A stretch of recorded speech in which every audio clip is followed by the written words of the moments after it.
Hello and welcome to GMT with me, Tim Wilcox. Donald Trump met Vladimir Putin on Monday, and since that point the White House has been struggling to contain the outcry and the confusion.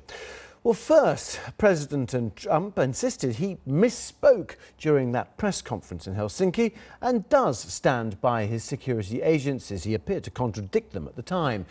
Now there's been confusion over President Trump appearing to say that Russia no longer posed a threat. Here is the latest from President Trump speaking on CBS News.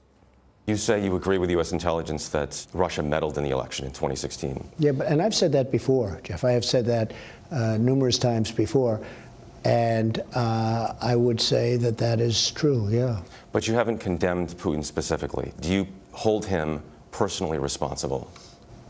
Well, I would, because he's in charge of the country, just like I consider myself to be responsible for things that happen in this country. So certainly, as the leader of a country, you would have to hold him responsible, yes.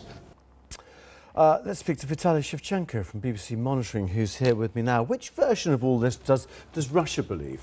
Well, what Trump has said may sound confusing or surprising to many, but not to Russia, because it fits this general narrative that we've been hearing from Moscow, that Trump genuinely wants to mend relations with Russia, but he's facing stiff, fierce resistance from the anti-Russian political establishment there. One state TV channel used the words deep state, which has supposedly jumped into action following the Helsinki summit. And now Trump has to somehow wriggle out his way out of the aftermath. So they believe that what he said at the Helsinki conference was as he spoke it at the time, in other words, that he was contradicting US intelligence agencies in favour of President Putin. Indeed, one TV channel in Russia, it deployed this old Russian saying and compared Trump to a man who's trying to catch a bird that has flown. And the implication is clear. You have admitted that there's been no meddling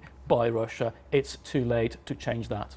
All this is reports in the UK say that detectives here have identified Russians behind the Novichok attack on the former double agent and his daughter, Sergei and Yulia Skripal.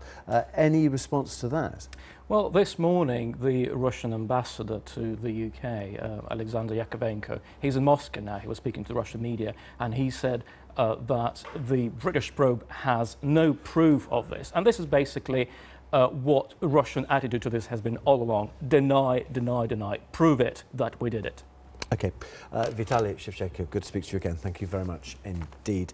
Let's see what the business news has for us. Car makers and other stuff, I think, isn't it, Aaron? Yeah, absolutely, Tim. Big day in Washington for